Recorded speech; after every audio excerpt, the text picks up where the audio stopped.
बिस्मिल्लाहिर्रहमानिर्रहीम। अस्सलाम वालेकुम नाज़रीन कराम, आप देख रहे हैं करतबा टीवी। मैं हूं महर मोहम्मद शहबाज। नाज़रीन कराम, सुबह से लेकर अब इस वक्त रात के 9 बज रहे हैं। सैलाब से मुतासरा जो इलाका है, स्पेशली चूंग थीम पार्क का इलाका, जहां तकरीबन इस वक्त तक 1500 से जायद जो फैमिलीज हैं ना, वो गवर्नमेंट गर्ल्स हाई स्कूल में इस वक्त आ चुकी हैं। उन्हें यहाँ पे रहाइश दी जा रही है गवर्नमेंट की तरफ से और अल मुस्तफ़ा वेलफेयर ट्रस्ट सोसाइटी की तरफ से, जिसे मैं अपना घर समझता हूँ, अपना अदारा समझता हूँ, खुद मैं इसका वर्कर भी हूँ। इनकी मदद से तमाम 1500 फैमिलीज के अंदर खाना तकसीम किया जा रहा है। उनको रेस्क्यू की मदद से यहाँ तक जब लाया गया तो सबसे ज्यादा जरूरत थी उन्हें सबसे पहले छत मुहैया करना थी, उसके बाद उन्हें खाना मुहैया करना था। और अल मुस्तफ़ा वेलफेयर ट्रस्ट सोसाइटी ने आज माशाल्लाह मैंने इनके साथ विजिट किया। मेरी स्क्रीन पर भी आप देख रहे हैं, टीवी की स्क्रीन पर, जिस तरह लोगों को खाना दिया गया। इस वक्त मेरे साथ में मौजूद है जनाब डॉक्टर अशफाक शाकिर साहब। आइए इनसे पूछते हैं और क्या क्या लोगों की जो है हेल्प की जा रही है इस हवाले से। जी अस्सलाम वालेकुम।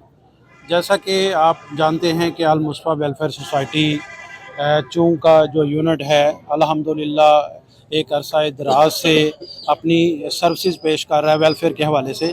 तो उसी सिलसिले में आज दोस्तों की मुशावरत से जो चूंग में कैंप लगा है, थीम पार्क के हवाले से जितनी भी आमदोरफ्त हो रही है, लोग तशरीफ़ ला रहे हैं यहाँ पे अपने घर बार छोड़ कर, तो उनके खाने का अरेंजमेंट जो है अल मुस्तफ़ा वेलफेयर सोसाइटी की तरफ से किया गया है।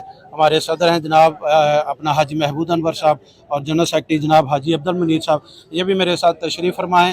तो ये है कि ये सिलसिला इंशाल्लाह जितने दिन भी चला तो हम इंशाल्लाह सुबह शाम जो है वो इनकी खिदमत के लिए हाज़िर हैं।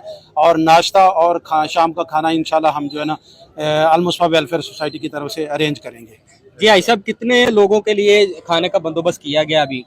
जी, इस वक्त खाने का हमारे पास जो रेंज था तकरीबन 1500 लोगों का, लेकिन जैसे जैसे ये तादाद बढ़ेगी तो इंशाल्लाह हम जितने भी लोग इधर आएंगे उन सबको मैनेज करने की कोशिश करेंगे। अभी चूंकि 2 लाख क्यूसेक का रेला अभी आना है थीम पार्क यहाँ पे चूंग की तरफ, जो हेड बल्लो की तक जाएगा, और ये सबसे ज्यादा बड़ा रेला है और ये सबसे ज्यादा मुतासर करेगा इस इलाके को, और मजीद फैमिली को रेस्क्यू करके यहाँ पे लाया जाएगा। तो इसके लिए आपने कोई अल्टरनेटिव बंदोबस्त किया हुआ है?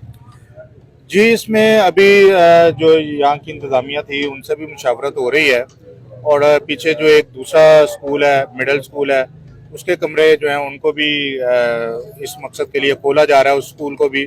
और जितनी फैमिलीज आएंगी इंशाल्लाह जो यहाँ पर आएंगे उनको यहाँ पे रहाइश का उनका इंतज़ाम होगा, और खाने का इंशाल्लाह अल मुस्तफ़ा वेलफेयर सोसाइटी जो है उनके खाने का भी बंदोबस्त करेगी। जी ज़बरदस्त।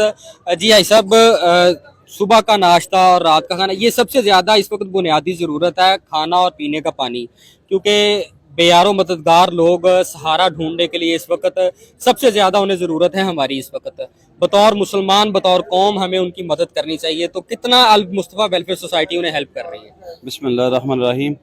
इंशाअल्लाह ताला जी खाना आज दिया है, 1500 लोगों के लिए खाना था, वो अल्हम्दुलिल्लाह खाना दिया है। और कल इंशाअल्लाह ताला सुबह नाश्ता भी देंगे और शाम का खाना भी देंगे। जितने भी लोग होंगे इंशाअल्लाह ताला अल मुस्तफ़ा वेलफेयर सोसाइटी की तरफ से सबको खाना मुहैया किया जाएगा। जी जी, आप सब, आप इस बारे में कुछ कहना चाहेंगे? जी, मैं ये गुजारिश करूँगा कि जितने भी हमारे चूंग के अहबाब हैं वो अल मुस्तफ़ा वेलफेयर सोसाइटी के साथ तावन करें, वो माली तावन भी करें और वो वक्त भी दें, आगे जितना दे सकते हैं इंशाल्लाह। इस वक्त ज़रूरत है हमारे ये बहन भाई जो यहाँ बेयारो मददगार थे, इंशाल्लाह उनको छत भी मुहैया की गई है, खाना भी हम दे रहे हैं।